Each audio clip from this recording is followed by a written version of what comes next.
autrement parfait, sans avoir un conflit personnel avec moi. Tu as en train de biaiser une émission qu'on a bien préparée. D'abord, tu as enlevé Bléro.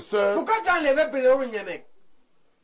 D'accord? Non, dans cette lutte d'indépendance, nous, on a tout perdu. On est les faux sceptiques en Gambé. On est les faux sceptiques à Équité. On est les fausses communes. On est les fausses communes à Mondiban. On est les fausses communes à Edea. Tu ne peux pas, avec ces blessures-là, moi, ce régime à torpiller, tu ne peux pas, lorsqu'on a une occasion d'expliquer. Après une accusation, venir me diluer avec 3 partisans. Non, moi je suis pas. Maintenant, je me suis entendu avec Dieu donné. Pourquoi tu changes le format? Après, vous dites que Baïbek est comme il est. Merci, bon, donc, en fait, alors, voici ton plan. Est-ce que je peux ton plan, c'est que comme tu es avec eux pour diaboliser l'UPC, tu organises une mission pour venir entériner les faussetés. Est-ce que je peux encore modérer ce débat? Non, tu ne peux pas modérer. Donne-lui l'émission. Moi, je vais donc ferme ton émission. Donne-lui l'émission. Oui, sortez, donne-moi l'émission. Vous allez nous permettre de faire cette émission. Pardon, où tu me donnes une autre? Je vous ai dit au départ. Tu vas me donner une émission, on regarde l'émission des livres, on revient argument par argument. Le plateau. On va faire un recul historique que nous allons rebaisser. Je vous rappelle que, vous n'êtes pas, vous n'avez pas le monopole du nationalisme. Non, je vous rappelle ça, vous les écosystes. Donc tu as dit que tu représentes les écosystes. Non, non, un bilan. Quel bilan? Vous avez quel bilan politique ici au Cameroun? Tu as déjà gagné une élection. Tu as déjà été même candidat. Tu es une oui, je te demande puisque tu parles de moi. Bon, je reviens à l'essentiel pour te dire donc que au moment où vous entrez en brousse en 55, il y a des hommes politiques camerounais qui ont fait le choix de la non-violence, de l'utilisation du système des Nations Unies, des relations diplomatiques comme Mbida, que vous salissez, qui n'a tué personne et qui est arrivé au premier ministère chef de gouvernement. D'accord. Il y a mis combien de temps alors? Il y a mis combien de temps? Laisse-moi finir.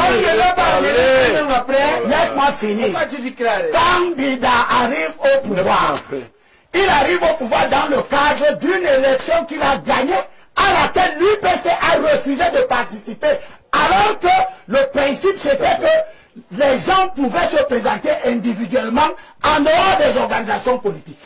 C'est dans ce cadre-là que l'UPC règle son premier code de l'histoire, en boycottant une élection législative. Mbidalade arrive entre au Parlement, et ce sont ces gens-là qui ont la légitimité du peuple camerounais qui reçoivent l'indépendance.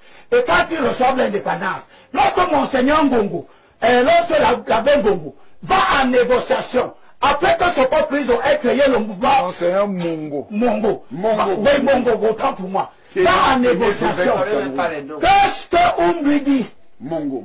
Qu'est-ce qu'on lui dit? Qu'est-ce que lui la vient? On demande qu'on lui donne le premier ministère. C'est-à-dire qu'on dépose un Mbida qui est élu, et qu'on met Oumnobé qui n'a le mandat de personne. Ça vous plaît? Ça ne vous plaît pas? Oumnobé n'a jamais eu un mandat du peuple camerounais. Il parlait à son nom et au nom de son mouvement.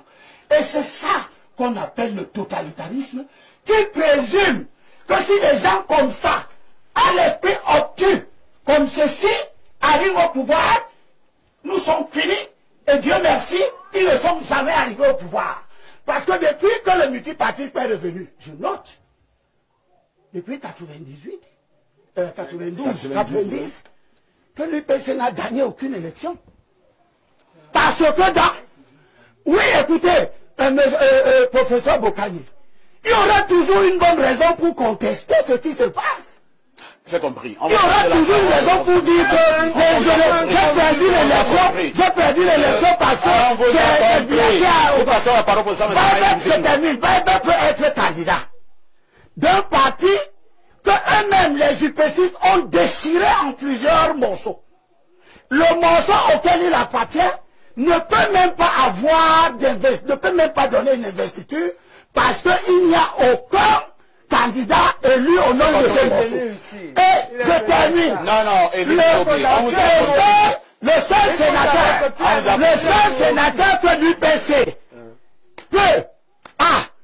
qui peut donc donner l'investiture à M. Baïbek? C'est un sénateur que le joulatiste Paul Biya l'a donné. Et quand le joulatiste Paul Biya, ils insultent à longueur de journée, à qui ils dénient la moindre reconnaissance dans la participation de la constitution de l'État. C'est compris. Professeur, c'est ce joulatiste-là qui vous a donné le sénateur. On vous a suivi. Ça va me dire à quel point vous êtes des fautifs. Je pose la question pour Je dirais que Elimbi Lobé n'a pas une grande culture politique, sauf qu'il connaît bien le système électoral pour avoir été candidat à l'élection, aux élections municipales. Mais en dehors de ça, Elimbi n'a jamais cité un ouvrage politique. Toutes ses références, c'est la Bible. Alors comment peut-il venir donner des leçons à un grand combattant qui a passé 9 ans dans le maquis? C'est celui qui a passé le plus d'années en brousse que Oumniobé. Je crois que c'est des enfantillages. Et c'est dommage parce qu'il s'était hissé à un grand niveau d'expert, de politologue. Et quand il tombe dans la boue comme ça, ce n'est pas tellement brillant. Et je dois rappeler que Wandje était un instituteur. Il a enseigné ici à Nouvelle, à l'école principale, et il a enseigné à Idéa, où il a rencontré sa femme, qui était une Bakoko. Les enfants de Wandje ont ce métissage culturel de leur père, Bamileke, et de leur mère, Bakoko, de la Sananga maritime. Alors quand ce monsieur dit des choses comme ça, je trouve ça dommage. C'est vraiment dommage. Et si Elimbi Lobé m'avait dit qu'il allait faire une déclaration comme ça, je l'aurais déconseillé. Ça montre au contraire qu'il y a une certaine immaturité chez mon jeune frère ou mon fils, Elimbi Lobé. Mais je crois qu'il apprendra à corriger tout ça. Je dois dire que le président Biya même a du mépris pour l'UPC, il faut le dire aussi. C'est parce que la sortie de l'UPC de clandestinité était tellement forte que le président a été obligé de reconnaître les héros de la lutte pour l'indépendance. Mais ils n'ont pas une rue, un carrefour, une statue, nulle part. Et lorsque le président engage la guerre contre Boko Haram, quelles sont ses premières paroles? À Paris, il dit on a vaincu l'UPC, on a vaincu les maquis. Ce n'est pas la petite rébellion là qui va nous dépasser. La question de que pourquoi certains Camerounais peuvent-ils penser que Ernest Wandje est un bandit et a posé des actes de banditisme? C'est ça la première question. Alors pour nous, c'est un mensonge absolu. Et une ignorance et une inculture avérée. Pourquoi? C'est faux parce que ce qui a été interprété, les faits qui avaient été interprétés à un moment où c'était possible, comme le banditisme des révolutionnaires armés de l'ANLK. C'est ça. C'est-à-dire qu'il y a eu des faits qu'on a attribués, en particulier il y a une famille entre Manga, parce que le Mungo a deux segments. Ce que les forces néocoloniales ont fait, c'est qu'elles fabriquent des faux révolutionnaires, qu'elles recrutent partout. Et ça vont faire les dégâts qu'on attribue aux révolutionnaires. C'est pas ça qu'on comprend. C'est-à-dire que comme si l'État prenait des bandits au quartier, les habille en policiers, pour quelque chose comme ça, on les habille en révolutionnaires, ils vont commettre des dégâts et on dit que c'est les révolutionnaires. C'est une méthode coloniale connue depuis le Vietnam. Et on sait que les descendants de cette famille ont posté dans les réseaux sociaux le témoignage du petit-fils qui dit ce n'est pas les révolutionnaires qui ont fait ça. Ça, c'est ce qu'on dit là. Maintenant, moi, je vous dis, moi, Baïbek, oui, pour avoir vécu, je connais par cœur de Bonabéry en Baga. Pour avoir vécu là, pour avoir fait l'école primaire de Mouyouka qui est à 5 km de Mbaga, là où il y a le passage à niveau. Et là où il y avait le péage avant, parce que le péage maintenant est sur un endroit où moi j'ai la terre. Dans un village où mon petit frère est le chef du village. Voilà. Wandje n'a pas fait des actes de banditisme. Et la majorité des actes de banditisme qu'on a vus étaient des bandits normaux habillés en nationalistes. C'était ça. Très bien. Bon, maintenant, il n'y a même pas d'histoire parce que, par contre, on a des vestiges des actes nationalistes. Et donc, pour vous dire, quand on voyait ce que les nationalistes avaient fait, ils avaient détruit la gare. Ils avaient assassiné le chef de gare. Mais les nationalistes n'avaient pas eu de problème avec les barons. Et je peux vous dire, comme personne qui a assumé le courrier dans la forêt. Nous, on assumait le courrier étant élèves. C'est-à-dire qu'on prenait les paquets des produits transformés, le sucre, le lait, les choses comme ça, ce qu'on prenait chez les Bayams du village à Maleke. Quand on va puiser l'eau le soir, parce que là-bas, l'eau potable, on va le prendre à la source dans la brousse. On remet aux nations, qui ne sont pas loin. Ils nous voient venir, ils nous appellent, on vient leur donner. Et on leur remet, et ça est l'argent. En contrepartie, ils nous remettent et les paniers, et la viande boucadée, et le poisson fumé, pour aller remettre aux vendeuses. Il y avait comme une parfaite complicité. Mais j'avais 4-5 ans. Des gens qu'on ne connaissait pas.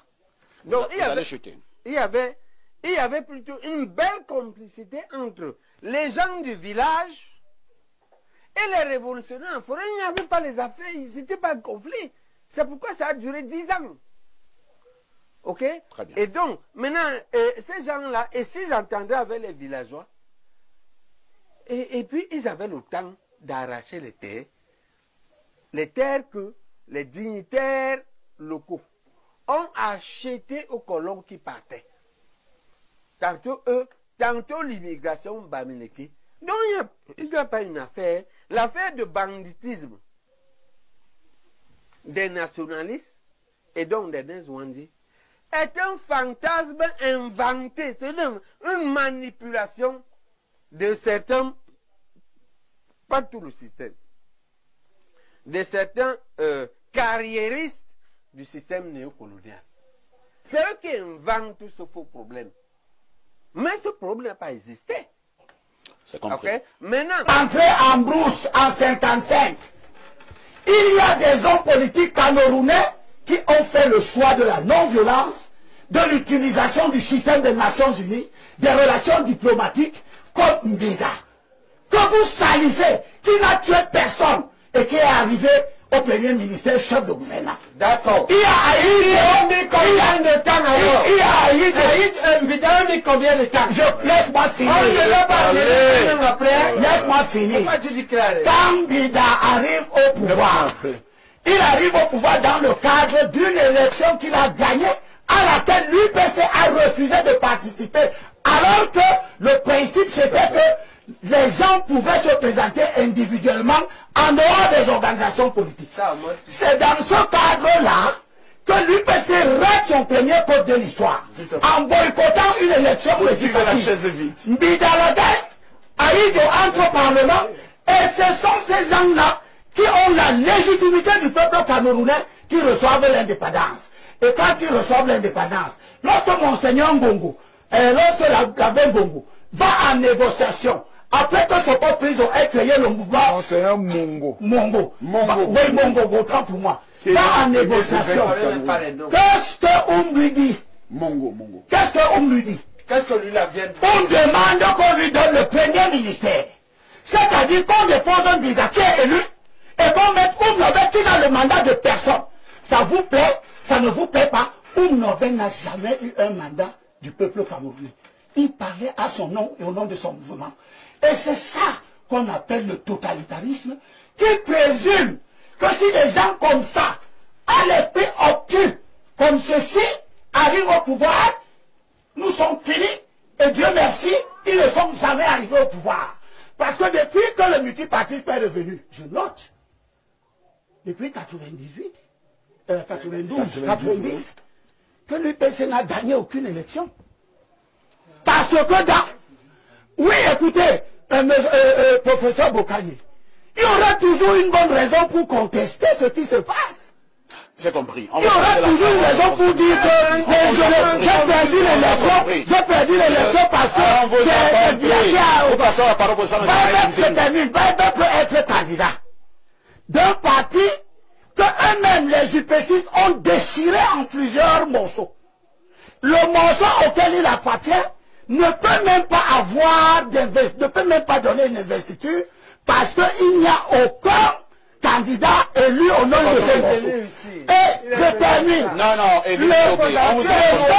Le seul sénateur que l'UPC peut, et qui peut donc donner l'investiture à M. Baïbek, c'est un sénateur que le joulatiste Paul Biya l'a donné. Et dans le joulatiste de Paul Biya, qu'ils insultent à longueur de journée, à qui ils dénient la moindre reconnaissance dans la participation de la constitution de l'État. C'est compris. Professeur, c'est ce joulatiste là qui vous a donné le sénateur. On vous a suivi.